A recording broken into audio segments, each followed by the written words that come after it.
Eu queria que você pudesse abrir a sua Bíblia, por favor, no livro de Lucas, ou Evangelho de Lucas, capítulo 10, a partir do versículo 38. Eu quero ler esse texto.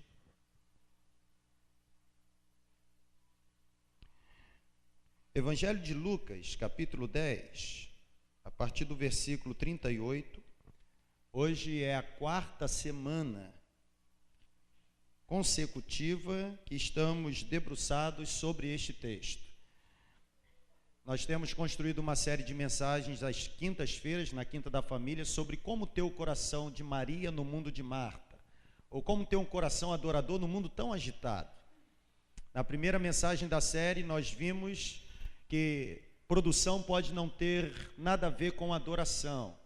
E é interessante que naquele momento, preste atenção, naquele momento o Espírito ministrou sobre nós de que o que Marta fazia era legítimo, aliás, era Jesus que estava em sua casa, e se nós estivéssemos no lugar dela, faríamos a mesma coisa, correríamos para a cozinha para tentar preparar o melhor para oferecer para Jesus. Na primeira mensagem da série, nós vimos que o que Marta fazia era legítimo, era urgente, porém não era o mais importante. E Deus disse para nós que entre o urgente e o importante, o que deve prevalecer na nossa vida não é o urgente, mas é o importante. Na segunda mensagem da série, nós nos prendemos na expressão quando Marta diz para Jesus que Maria está sentada e ela trabalhando, e Jesus diz: Marta, você está preocupada demais, ansiosa demais. E aí o Espírito nos ministrou de que nós não fomos criados para preocupação, né? Preocupação é uma prisão, e só existe uma forma, só existe um alvará de soltura que nos tira da prisão, da preocupação, da ansiedade. Esse alvará de soltura se chama oração. E na semana passada nós vimos também, ou recebemos de Deus, a mensagem quando Jesus diz para Marta o seguinte: apenas uma coisa é necessária. Essas mensagens também estão no Facebook da igreja, você pode acessar e pode ouvir se você perdeu alguma mensagem da série. Hoje eu quero pensar com os irmãos num quarto momento sobre a melhor parte, ou a parte melhor. Vamos ao texto. Diz assim: caminhando Jesus e os seus discípulos chegaram a um povoado onde certa mulher chamada Marta o recebeu em sua casa. Maria, sua irmã, ficou sentada aos pés do Senhor, e Maria ouvia o que o Senhor tinha a dizer. Marta, porém, estava ocupada demais com muito serviço, e aproximando-se de Jesus, perguntou: Senhor, tu não te importas que minha irmã tenha me deixado sozinha com o serviço? Dize-lhe que me ajude. O Senhor, porém, respondeu: Marta, Marta, você está preocupada e inquieta com muitas coisas. Todavia, apenas uma é necessária. Maria, sua irmã, escolheu a melhor parte, ou a parte boa, e esta parte ninguém poderá lhe tirar. Eu quero pensar um pouco com você acerca dessa última expressão. A sua irmã Maria escolheu a melhor parte, ou a parte boa. Se você está preparado para receber o que Deus tem para te dar, diga amém. Pega papel e caneta e comece a anotar. Ao ler, quando a gente olha para esse texto, é interessante que cada vez que você volta no texto, algumas questões surgem diante dos seus olhos. Já dizia o saudoso pregador John Stott, que faleceu no dia 27 de julho do ano de 2011, se não me falha a memória, que a arte de todo pregador deve ser transformar os ouvidos dos ouvintes em olhos, de sorte que os ouvintes sejam capazes de ver aquilo que eles estão ouvindo. E isso é fantástico quando acontece por meio da palavra. A gente olha para esse texto e a gente percebe que Marta está muito agitada. Marta está preocupada, Marta está envolvida com os afazeres domésticos, Marta, ela está se propondo a oferecer alguma coisa para Jesus, em contrapartida, sua irmã Maria está muito calma. É um contraste interessante. Marta agitada, Maria calma. Marta vivendo esse momento de agitação, de euforia, e Maria vivendo esse momento de calmaria. Esse é o cenário. E quando eu estava preparando essa mensagem, eu me lembrava de uma brincadeira que existia no meu tempo, E é óbvio que o meu tempo não está muito distante, quando eu era criança, né? Passou um pouquinho de tempo. E quando eu preparava essa mensagem, vi a agitação de Marta tendo que fazer tanta coisa, Marta dizendo para Jesus: Senhor, olha aqui, a minha irmã fica aí sentada, eu estou fazendo tudo. E Jesus respondendo para ela: Marta, sua irmã escolheu a melhor parte. A parte boa. Quando eu estudava e tentava tirar de Deus alguma coisa para o nosso coração, eu me lembrava de uma brincadeira que existia no meu tempo quando eu era criança, e essa brincadeira, irmãos, me tirou o sono. Eu precisei ir ao Google para poder descobrir o porquê dessa brincadeira. E hoje lá em casa eu já preguei esse sermão para o Duda e também para a Patrícia. E é a brincadeira de rodar o bambolê. Quem é que já rodou bambolê? Levante a mão, por favor. Os homens não, só as mulheres. Quem é que já rodou bambolê? Levanta a mão, por favor. É interessante. Você já brincou disso? Não é uma brincadeira legal? Quando eu olho para o texto, irmã Silvanira, que essa brincadeira já existia no tempo da senhora também, né? Quando eu olho para esse texto, eu percebo, eu me lembro dessa brincadeira, a brincadeira de rodar o bambolê. Quem nunca brincou de bambolê? Quem nunca rodou um bambolê? Quem nunca esteve no meio de algumas argolas que giravam em torno do seu corpo? Pastor, o que isso tem a ver com o cenário pintado por Marta e Maria? Irmãos, é fantástico. Essa brincadeira de criança hoje se tornou um espetáculo de circo, sabia disso? Eu me lembro que eu fui no circo aqui, que teve aqui em São Mateus recentemente, com a Aline e as crianças, e aí nós vimos uma menina, rapaz, mas era muito bambolê que ela rodava. E era uma porção, era mais de 10, mais de 15, mais de 20. E rodava aquele bambolê, rodava o bambolê, e daqui a pouco colocavam mais um bambolê, e ela continuava rodando. E eu fiquei nervoso de ver tanto bambolê girando em torno do corpo dela. E a pergunta que surgia para mim é o seguinte: o que faz essa menina ser capaz de rodar tanto bambolê? Qual é o segredo? Qual é o pulo do gato? Como que essa menina consegue manter uma porção de argola em volta do corpo, rodando, sem deixar cair ao chão? Que coisa interessante. Aí eu perguntei para minha esposa, ela não soube me responder. Aí eu fui onde? Falar igual aquela www, né? .google.com.br. Thanks for your help. Ok? www.google.com.br. Aí eu comecei a pesquisar qual é o segredo de manter o bambolê rodando em volta do corpo sem deixar cair ao chão. Eu descobri. Alguém que não tinha nada para fazer teve tempo para pensar nisso. E está lá, irmãos. O que faz uma pessoa? Qual é o pulo do gato? Qual é o segredo que faz uma pessoa girar tantos bambolês ao redor do corpo? Sabe qual é o segredo? O Google diz que as pessoas que conseguem girar uma porção de argola, elas conseguem porque encontraram o ritmo adequado.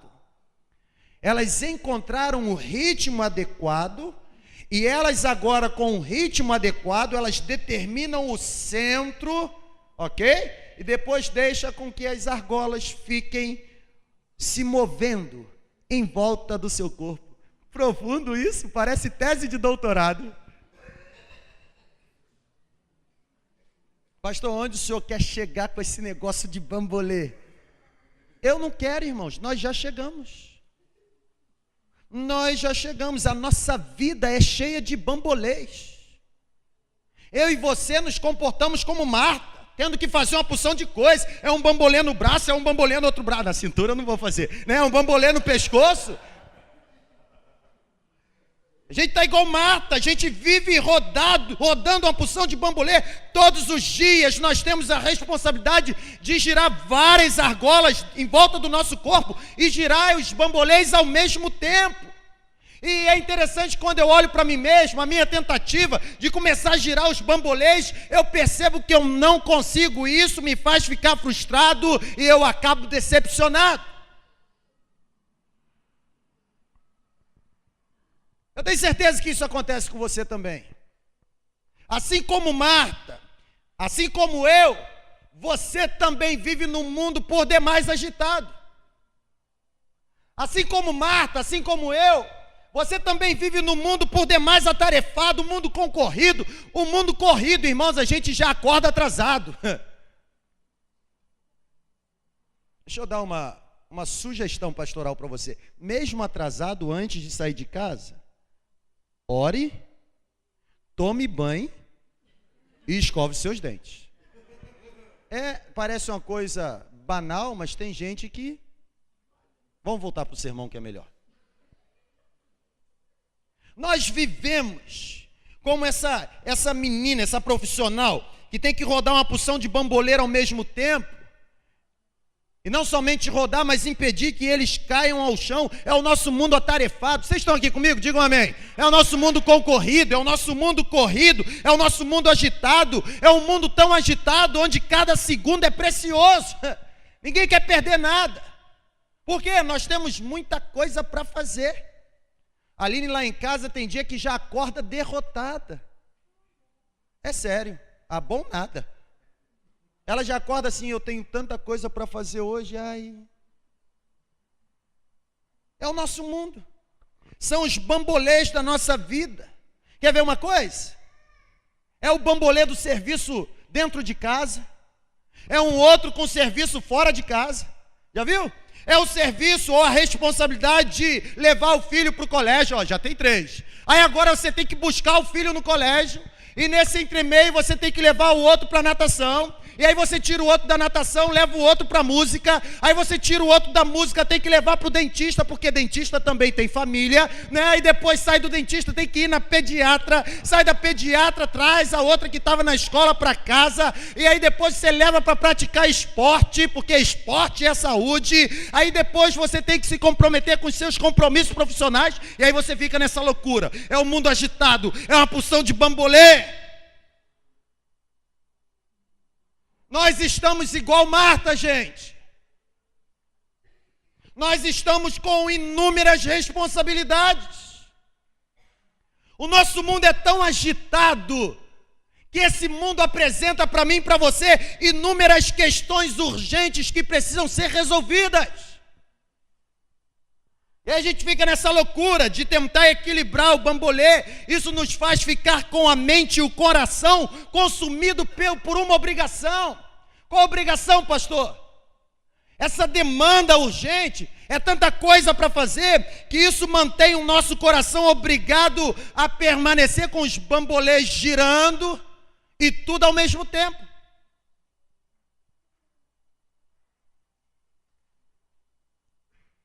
É terrível quando a gente perde o centro.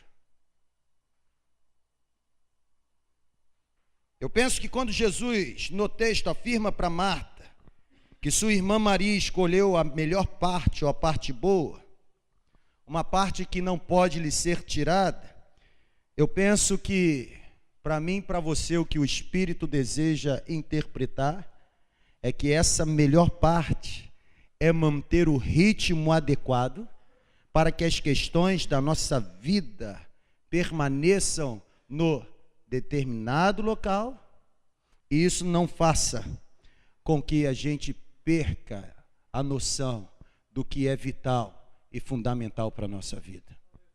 A Bíblia diz que há tempo para todas as coisas debaixo do sol, e a gente se esquece disso.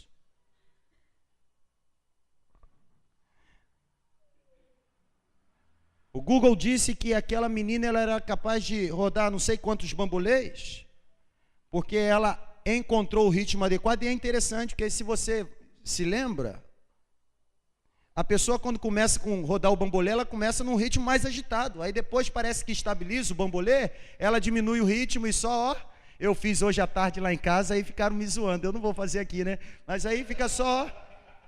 Já parou para analisar isso? A pessoa consegue com o pé. Aí daqui a pouco, diminui o ritmo, por quê? Encontrou o ritmo adequado que mantém o bambolê circulando em volta do corpo. Escolher a melhor parte para mim e para você nessa noite significa encontrarmos o ritmo adequado. Quem tem ouvidos, ouça o que o Espírito diz. Você não será capaz, preste atenção nisso aqui, ó. você não será capaz de satisfazer todas as demandas da vida. Aliás, você não está nesse mundo para satisfazer todas as demandas da vida. Você precisa entender isso. A melhor parte é encontrar o ritmo adequado. A melhor parte é ter Jesus como centro. Aleluia! Essa é a melhor parte. E eu fico tão... Irmãos, o meu coração aqui... Eu queria que os irmãos estivessem aqui. O meu coração está semelhante ao coração dos discípulos de Emaús. Ou que estava a caminho de Emaús. A Bíblia diz que depois, quando Jesus se identificou para eles, um olhou para o outro e disse assim: nossa, o nosso coração ardia enquanto ele nos fala. Meu coração está ardendo. Jesus está falando. E é interessante. Num tempo em que as igrejas se tornaram antropocêntricas, onde o homem é o centro de todas as coisas, é por isso que as pessoas são valorizadas por aquilo que elas têm e não por aquilo que elas são. Num tempo em que a igreja se tornou uma igreja etnocêntrica, ou seja, a igreja acreditando que ela é a verdade absoluta e que todas as demais estão erradas. Num tempo em que a igreja se tornou uma igreja pastorcêntrica, porque se o pastor não está na igreja, o povo também gazeta a aula. Num tempo de tanto centrismo, eu penso que escolher a melhor parte para você vibrar e exaltar o nome de Jesus, escolher a melhor parte é voltarmos a ser uma igreja, acima de tudo, cristocêntrica. Nós precisamos ser essa igreja. Isso é escolher a melhor parte. Irmãos, nós precisamos ter Cristo no centro, porque se tivermos Cristo no centro, nós vamos encontrar o ritmo adequado. A gente não vai precisar ficar correndo, tentando fazer todas as coisas. Primeiro, porque se você estiver doente, vai aparecer para você alguém que vai dizer: eu sou o Jeová Rafá, que tem poder para curar. Segundo, se você estiver precisando de comida em casa, vai aparecer para você alguém dizendo: eu sou o Jeová Jirê. Outro, se tiver alguém, ou se você estiver precisando vencer alguma batalha, vai aparecer alguém para você se apresentando: olha, eu sou o Jeová Sabaote, o Senhor dos Exércitos. Se você estiver sendo perseguido e injustiçado, vai aparecer para você o Jeová de Sequinu, né? O Senhor é a minha justiça. Se nós tivermos Cristo como centro, nós vamos encontrar o ritmo dele. Sabe por que a gente sofre? A gente corre e não resolve nada? Porque a gente perdeu o ritmo, e perdemos o ritmo porque Cristo deixou de ser o centro da nossa vida. Eu quero propor pelo menos 2 caminhos para você, para que você escolha a melhor parte, para que você se satisfaça com a parte boa. Em primeiro lugar, eu penso que escolher a melhor parte, preste atenção nisso, é manter o coração centrado em Cristo e os meus olhos fixos em Cristo. Isso é ter ou escolher a melhor parte. O que eu quero dizer com isso? Eu quero dizer que quando eu coloco Cristo como centro da minha vida, quando os meus olhos estão fixos nele, isto significa dizer que eu estou mantendo como mais importante aquilo que é verdadeiramente importante para a minha vida. A gente se perde diante de tantas urgências, a gente não sabe mais o que é importante. Sabe o que é importante para você? Não é para ir para a cozinha, preparar alguma coisa, para servir a Jesus. Porque mais do que o que você tem para servir para Ele, o que Ele deseja receber é a pureza, a devoção do seu coração. Mais do que os trabalhos de suas mãos, Ele deseja ter você no reino dele, de forma incondicional. Escolher a boa parte, escolher a melhor parte é manter o meu coração centrado em Cristo. Eu gosto do apóstolo Paulo quando ele diz aos Gálatas, aos crentes da galáxia, alguém disse isso lá no Rio de Janeiro, né? Aos crentes da galáxia. Aí me fez lembrar aquele irmão muito espiritual que começou a sua oração, parece aquela oração de gente na igreja, né? Ó Senhor, Deus de Abraão, de Isaque e de Jacó, Tu que estás acima das galáxias e das... É umas loucuras.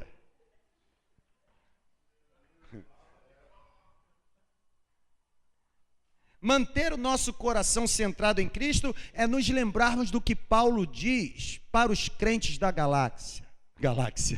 Da galáxia. Rapaz, porque a gente sempre aprende e absorve rápido aquilo que não presta, né?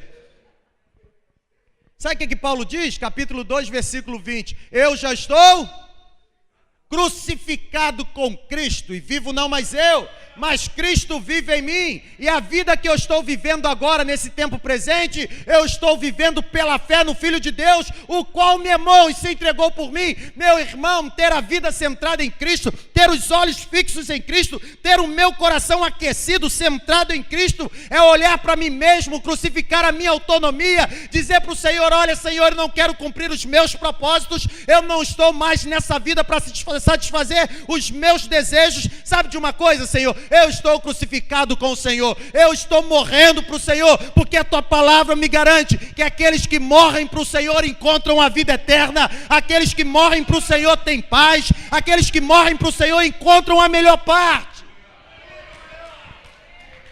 Você precisa encontrar a melhor parte, você precisa ter o seu coração centrado em Cristo, você precisa ter os seus olhos fixos em Cristo. Conta-se a história de um professor, isso é fantástico. E quem contou isso para mim na época foi pastor Aderbal, saudoso pastor Aderbal, nosso professor no Seminário Teológico Betel, no Rio de Janeiro. Pastor Aderbal, certa vez, contou a história de que existia um professor que estava ministrando aos alunos uma aula sobre mordomia do tempo, como administrar bem o nosso tempo. E seria muito bom se nós fizéssemos isso aqui, né, irmãos? Aí diz a história que esse professor, ele começa a sua aula e diz, olha, nós vamos hoje aprender como administrar bem o nosso tempo. Rapidamente ele pega dentro da bolsa uma jarra, com a boca larga, e agora ele começa a colocar algumas pedras do tamanho de um punho cerrado dentro da jarra. E aí ele coloca algumas pedras até chegar naquela boca da jarra. Ele olha para os alunos assim, a jarra está completamente cheia, sim ou não? Os alunos, sim! E aí ele com uma risada olha para os alunos assim, vocês estão enganados. A jarra não está completamente cheia. Agora aquele professor pega um pote com pedrinhas, como se fossem ervilhas, e começa a derramar nos entremeios daquelas pedras grandes que haviam sido colocadas primeiramente.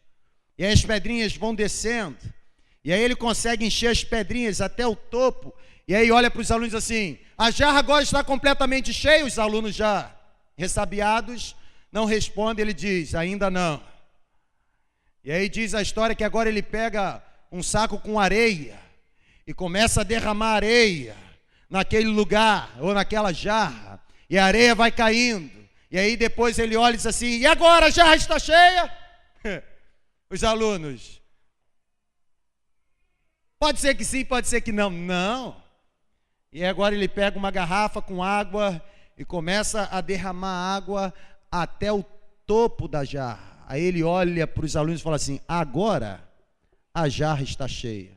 O que isso tem a ver com ter a nossa vida centrada em Cristo, com manter como mais importante aquilo que é verdadeiramente importante? A lição que esse professor levou para aquela sala é o seguinte, se você não colocar as pedras grandes primeiro, você nunca conseguirá colocá-las depois.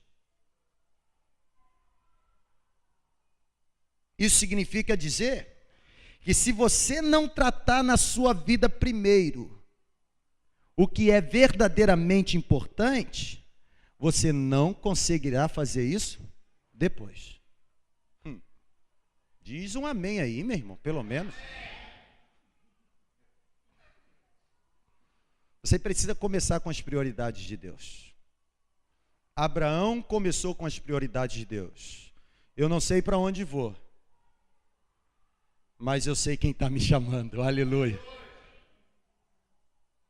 Começar com as prioridades de Deus exige abnegação. Aliás, exige desprendimento, exige confiança, exige certeza acerca de quem te chamou. Como diz Ana Paula lá na congregação, começar com a prioridade de Deus significa em muitos momentos renunciar às certezas do presente e se lançar na aventura de viver as incertezas do futuro. Isso é ter a vida centrada em Deus, irmãos. A gente fica preocupado com um cheque que vai compensar daqui a 30 dias. Aí a gente começa a sofrer. Você não sabe nem se Jesus vai voltar. Já pensou Jesus voltar antes disso? Vai ficar cheque sem fundo seu na praia. Deixa isso para lá. Você fica sofrendo à toa. Você sofre à toa. A Bíblia diz que basta a cada dia. Aliás, a Bíblia diz que você não deve andar inquieto por coisa alguma, antes deve fazer com que as suas petições sejam apresentadas a Deus através de súplica e com ação de graça, porque se você fizer isso, a paz de Deus, que excede todo entendimento, vai guardar o teu coração e a tua mente em Cristo Jesus. Isso é ter a vida centrada em Deus. Se você não tratar primeiro como importante o que é verdadeiramente importante, você não vai conseguir fazer isso depois. Se você não começar com as prioridades de Deus, você nunca irá escolher a melhor parte.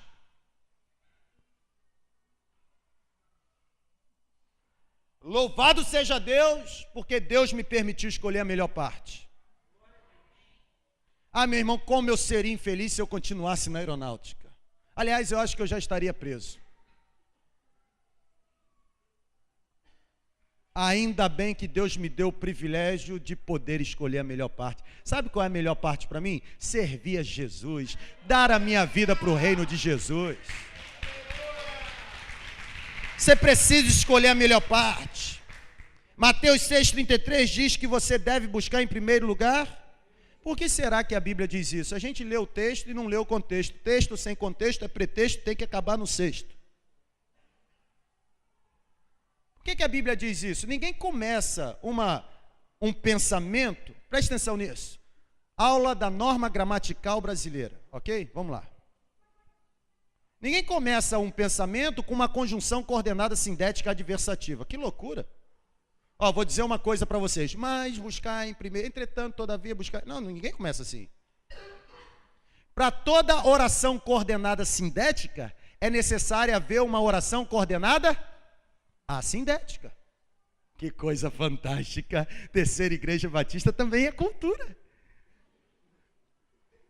Por que será que Jesus está dizendo assim, ó... mas buscar em primeiro lugar. Sabe por quê? Porque Jesus está olhando lá no versículo 25 e dizendo para os discípulos assim: por que vocês estão preocupados com a vida de vocês, pelo que vocês vão comer ou beber? E por que vocês estão preocupados com o corpo de vocês, com aquilo que vocês vão vestir? Por acaso não vale a vida mais do que o alimento e o corpo mais do que o vestuário? Faz uma coisa, olhe para as aves do céu. Por acaso elas semeiam, cegam, ajuntam em celeiro? Não, né? Pois é, se o pai de vocês alimenta as aves do céu, não vai alimentar vocês? Quem de vocês, com toda a sabedoria que possui, pode acrescentar 1 centímetro à sua estatura? Você fica inquieto, perturbado, ansioso, preocupado, dizendo: o que eu vou comer, o que eu vou beber, com o que eu vou vestir? Para que você vai se preocupar com isso, rapaz? Olhe para os lírios do campo, eles não trabalham, não fiam. Eu digo para você que nem Salomão em toda a sua glória se vestiu como um deles. Ah, meu filho, se Deus veste a erva do campo que hoje existe, amanhã é cortada, lançada no fogo, não vai vestir muito mais você, rapaz? Não fique preocupado, inquieto, ansioso, dizendo: o que eu vou comer? O que eu vou beber? Como eu vou casar? Onde eu vou morar? Não fica preocupado com isso não, porque quem se preocupa com isso são os gentios, pessoas que não conhecem a Deus. Deus sabe do que você precisa. Busque em primeiro lugar o reino de Deus, a sua justiça, e todas as demais coisas vos serão acrescentadas. Aplauda o Senhor. Ô, glória! Você precisa escolher a melhor parte. Para Maria, Cheyenne, a melhor parte foi se assentar aos pés de Cristo e ouvir o que Cristo tinha para dizer. Para aquela mulher do fluxo de sangue, a melhor parte foi romper aquela multidão, vencer aquela multidão, contrariar a tradição da época e tocar em Jesus.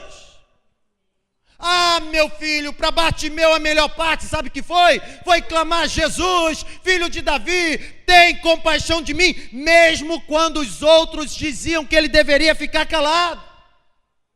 A melhor parte para Pedro e João foi refutar os líderes do Sinédrio, dizendo: olha aqui, vocês estão mandando a gente calar a boca, mas a gente não vai calar a boca, a gente escolheu a melhor parte, nós não podemos deixar de falar, de pregar aquilo que temos visto e ouvido, porque em nenhum outro há salvação, como também debaixo do céu, nenhum outro nome é dado entre os homens, pelo qual devemos ser salvos. Ah, meu irmão, a melhor parte para o apóstolo Paulo foi cumprir o ministério que recebeu do Senhor.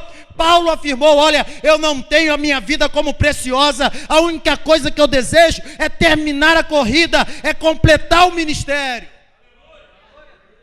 E a pergunta que eu faço para você é: qual tem sido a melhor parte para você? Qual tem sido a melhor parte? Você precisa tratar o importante como o mais importante na sua vida. Você precisa escolher a boa parte. Você está rodando muito bambolê. Você não foi chamado para rodar bambolê. Você foi chamado para buscar em primeiro lugar o reino de Deus. Segundo lugar, e por último, como escolha a melhor parte? Lembrando de que Deus deseja que você seja cheio do Espírito Santo. Essa é a melhor parte, ser cheio do Espírito. A igreja hoje está vazia, irmãos, de pessoas cheias, e a igreja está cheia de pessoas vazias. Tem muito oba-oba na igreja de Jesus, a igreja está enfeitada demais, está pouco santificada. Tem uma porção de animador de autório no púlpito, tem uma porção de bandido vestido de terno e gravata, roubando o dinheiro dos fiéis.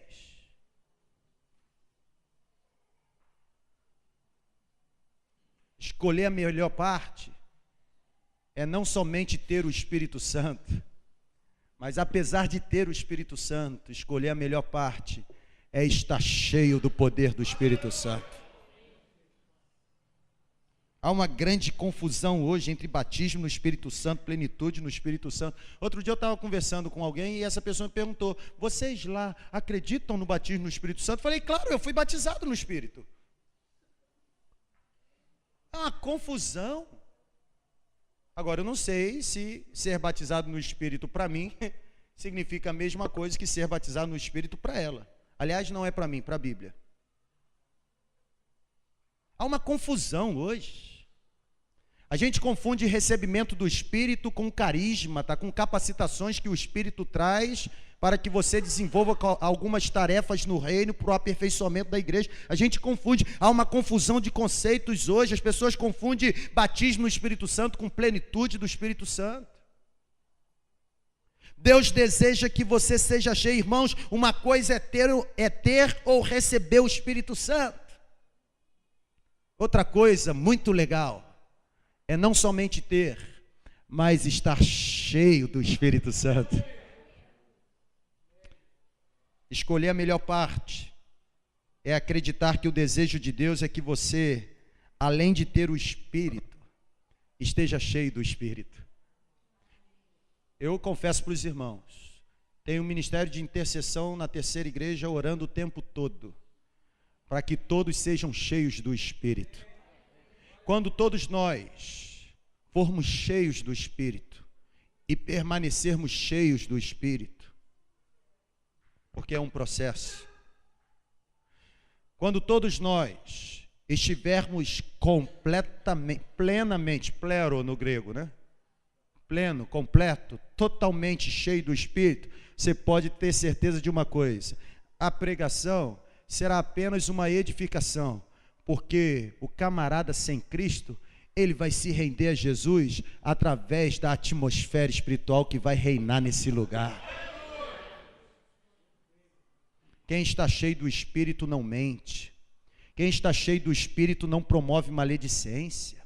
Quem está cheio do Espírito não fica fazendo contenda entre irmãos. Quem está cheio do Espírito não serve a Satanás. Quem está cheio do Espírito não se torna ladrão, roubando a Deus através de dízimos e ofertas. Quem está cheio do Espírito, meu irmão, serve a Jesus, dá a vida incondicionalmente para Jesus e é usado por Jesus para que pessoas se arrependam e se pareçam com Jesus. Você precisa ser cheio do Espírito. Precisamos aprender que somos nós que escolhemos o grau de intimidade que temos com Deus. Ontem eu dizia lá na congregação, André Murray diz que a distância entre o homem e Deus são os joelhos dobrados.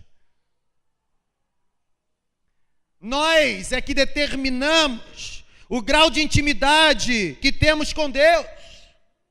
E eu quero terminar dizendo para você o seguinte: chegou a hora de lançarmos fora as desculpas que temos. Chegou a hora de lançarmos fora as desculpas que criamos. Desculpas que criamos para evitar que sejamos cheios de Deus, ou sejamos cheios do Espírito. Talvez você hoje esteja como Marta. Talvez, assim como Marta, a sua desculpa seja o dever. Aliás, você precisa limpar. Marta deveria limpar. Marta deveria cozinhar. E talvez tenha sido por isso que ela não teve tempo para se sentar aos pés de Jesus e ouvir o que ele tinha para dizer. Talvez seja essa a sua justificativa. Você tem que limpar, você tem que cozinhar, você tem que trabalhar, você tem que produzir. Talvez a sua justificativa seja o seu trabalho, seja a produção acadêmica que você precisa fazer. Talvez a sua justificativa, a sua desculpa, seja os deveres que você tem com a sua casa, a responsabilidade com os seus filhos, a sua preguiça. Porém, seja qual for a sua justificativa para evitar que você seja cheio do Espírito, eu quero dizer que mediante a Bíblia, qualquer coisa que impeça você de passar tempo com Deus se chama, começa com P, termina com O, pecado. Que é isso, pastor? Que absurdo. Quando eu penso que eu ouvi de tudo, o senhor vem com essa? Dizer que limpar a casa, cuidar dos filhos, realizar trabalho é pecado? É isso que o senhor está falando ou eu entendi errado? Não, você não entendeu errado não. É isso que eu estou falando. Sabe por quê? Porque a verdadeira definição de pecado na Bíblia é que pecado é a separação entre o homem e Deus. Mesmo que as atitudes que você tenha na sua vida no dia a dia sejam boas e significativas, se elas fazem com que você mantenha Deus distante da sua vida, a Bíblia chama isso de pecado. O que é pecado? Estar longe de Deus. O que você faz é legal, é legítimo, é urgente, mas não é mais importante. Se o que você faz, embora possa parecer significativo e bom, se o que você faz com que Deus esteja distante de você, a Bíblia diz que isso é pecado. Saudosa irmã Tabita Crau e Miranda Pinto. Certa vez ela perguntando sobre pecado, e eu me lembrei de uma expressão que o pastor Elias Teófilo, também já está na glória, uma vez disse para mim. Uma vez ele me perguntou: o que é pecado? E aí eu olhei para ele e falei assim: pecado é a falta de conformidade com a lei moral de Deus, seja por atitude, ato, disposição. Ele: para. Eu não quero saber o que Augusto Strong diz sobre pecado. Eu quero saber o que você diz acerca do pecado. Aí eu fiquei embaralhado. Aí ele olhou para mim e falou assim: deixa eu te ajudar. Pecado é deixar de andar com Deus. Isso é pecado. Pecado é deixar de andar com Deus. Irmãos, qual foi a grande diferença entre Enoque e os seus ascendentes e descendentes? Por que será que os que vieram antes de Enoque, no capítulo 5 de Gênesis, a Bíblia faz questão de dizer que eles viveram e depois morreram?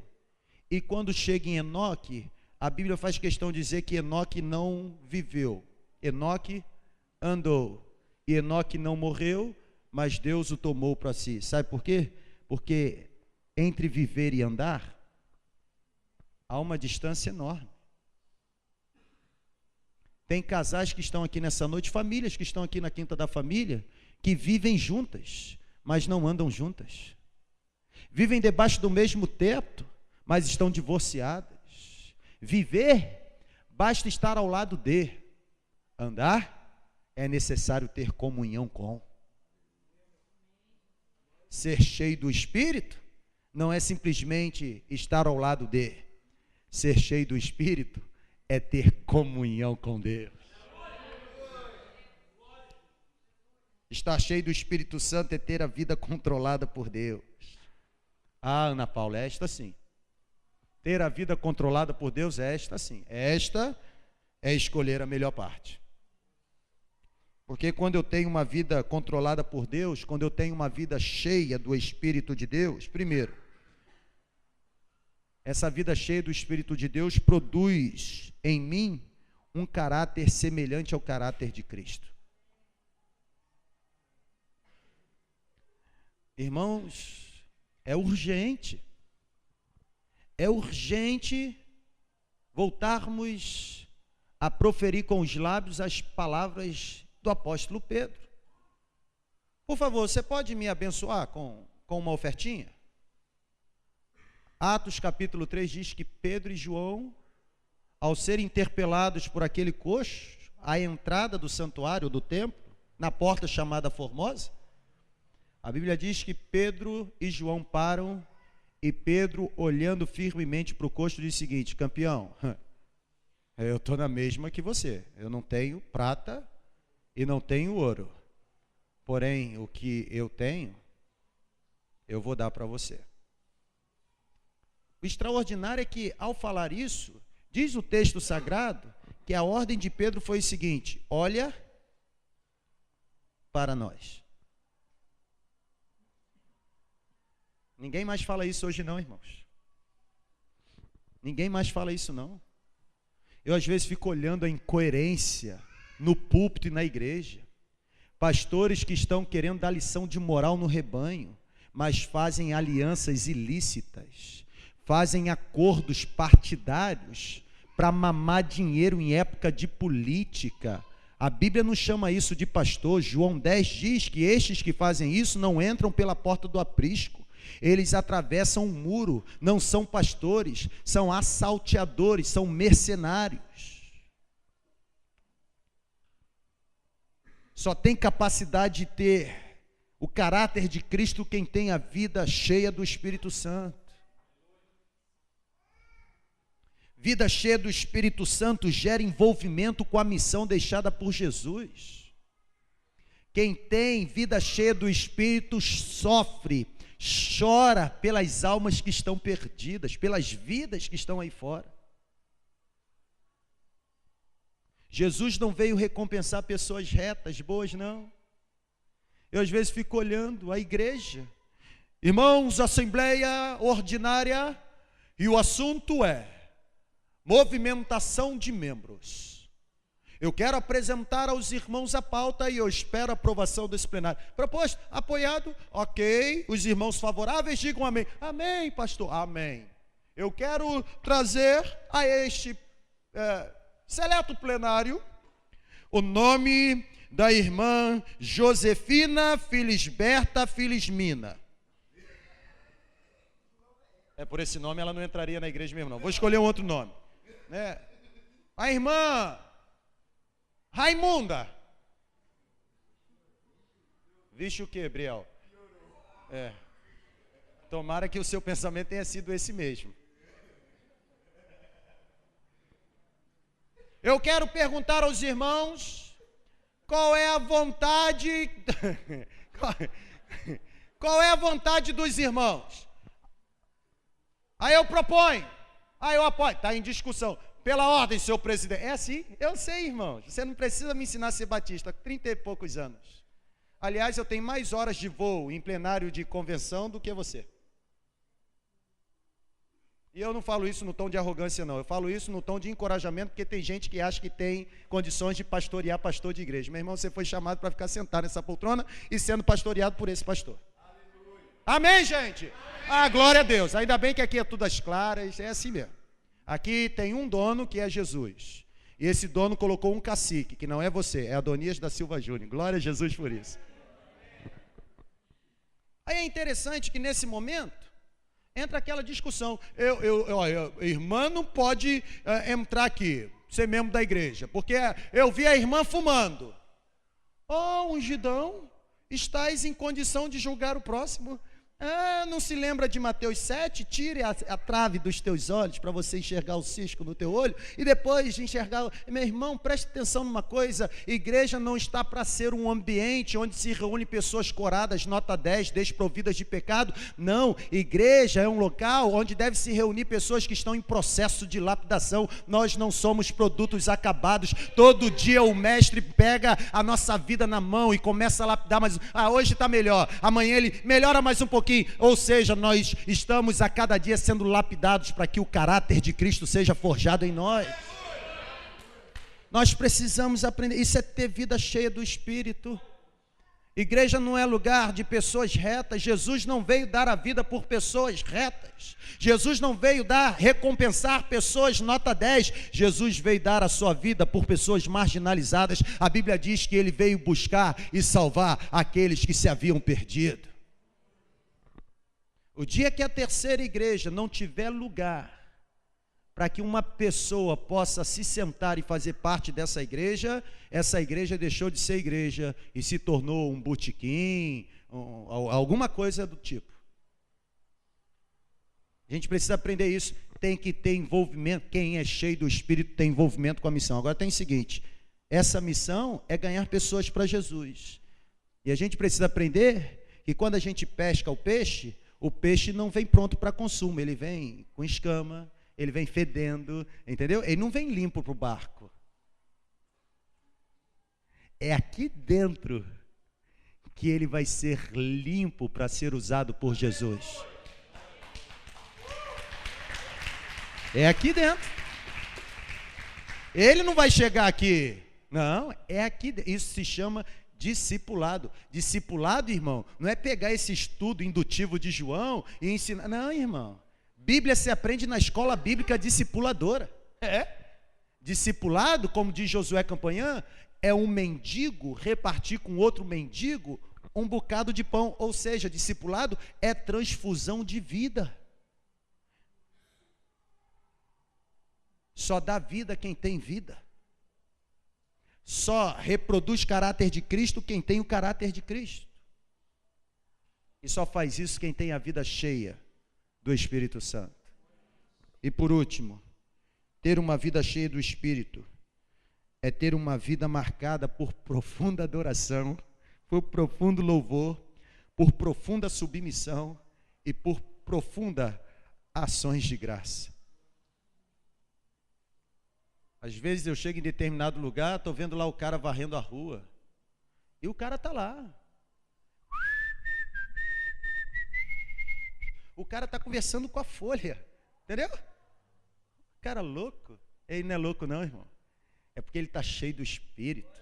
E quem está cheio do Espírito, não existe nada que sufoque a alegria que está no coração. Quem está cheio do Espírito possui uma alegria contagiante, intocável, indizível, incomparável. Quem está cheio do Espírito tem capacidade de sentir a presença do Espírito mesmo diante dos momentos adversos da vida. Quem está cheio do Espírito acredita nas profecias da Bíblia. Quem está cheio do Espírito alimenta uma esperança viva no coração. Aliás, quem está cheio do Espírito sabe que a sua esperança não acabou numa rua sem saída, mas que existe um Deus que morreu, que ressurgiu, que foi para o céu, mas também um Deus que vai voltar para nos buscar.